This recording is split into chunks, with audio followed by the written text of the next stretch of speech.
Secret Lair, the often controversial premium product from Wizards of the Coast for Magic the Gathering, has been around for quite some time. And out of its nearly 300 releases, there is one card in particular that has left me perplexed and looking for answers.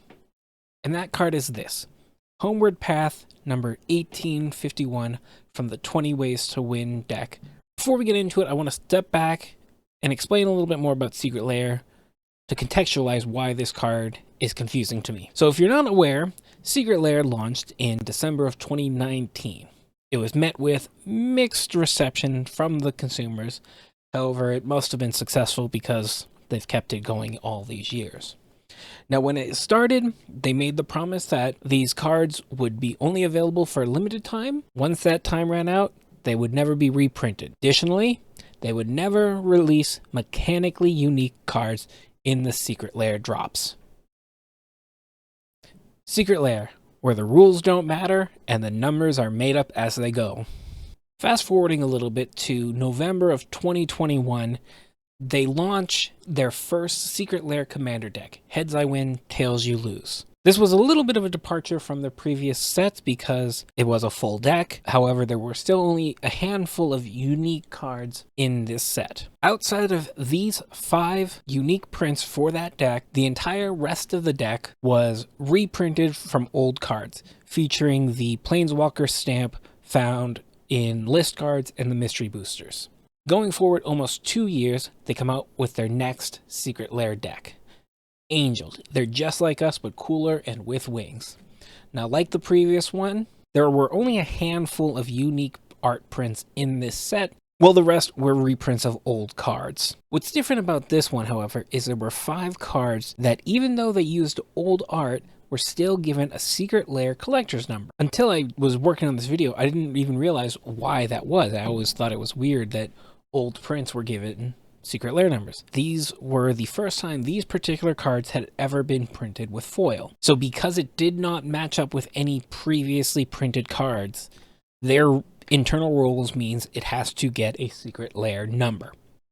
After the Angel deck, they came out with Raining Cats and Dogs, and frankly, there's not really anything to talk about with that one. There were the handful of unique prints, but no weirdness like these other ones. So we're going to skip ahead to November of 2024 with the 20 Ways to Win deck. This actually has the most unique prints out of any of the decks so far, with 10 different cards. Now, like the Angel deck, this one also had cards that were using old art but were given Secret Lair set numbers. 16 cards in this set feature that. Now, like those Angels that were being printed in foil for the first time, these all featured updates.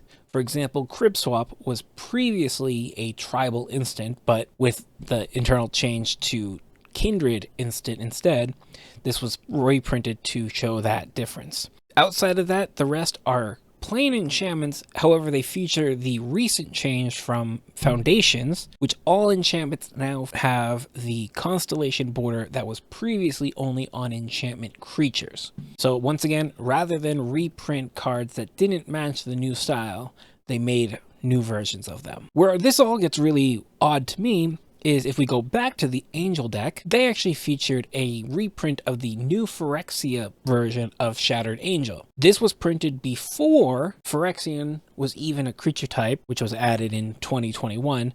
This card was one of the ones that received the errata to make it a Phyrexian Angel. So the one in the deck is actually out of date. So someone who doesn't know about that errata isn't going to be aware that the card is technically wrong now. Likewise, in 20 Ways to Win, they feature a reprint of the original Theros, Dryad of the Elysian Grove, where it only had Nymph in the creature type, and had not received the obvious update, also making it a Dryad. Now this one is odder to me because that errata happened very shortly after the release of Theros. In fact, within that same year, they released a Secret Lair print of Dryad of the Elysian Grove that did have that update. Now obviously they couldn't, as we've discussed, reprint that old version and make it a Planeswalker symbol for this deck, and the first regular print of Dryad of Elysian Grove that had the update, which released a whole year before the launch of 20 Ways to Win.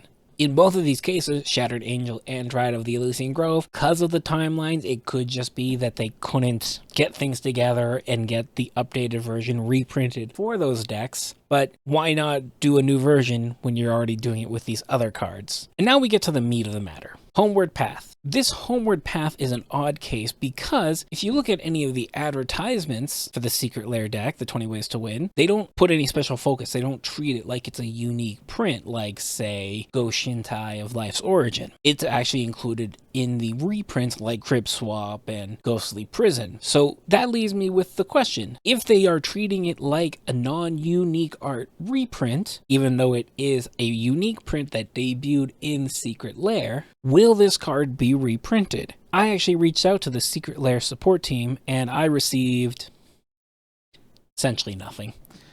So unfortunately, I don't have a conclusive answer for this video. Your guess is as good as mine at this point.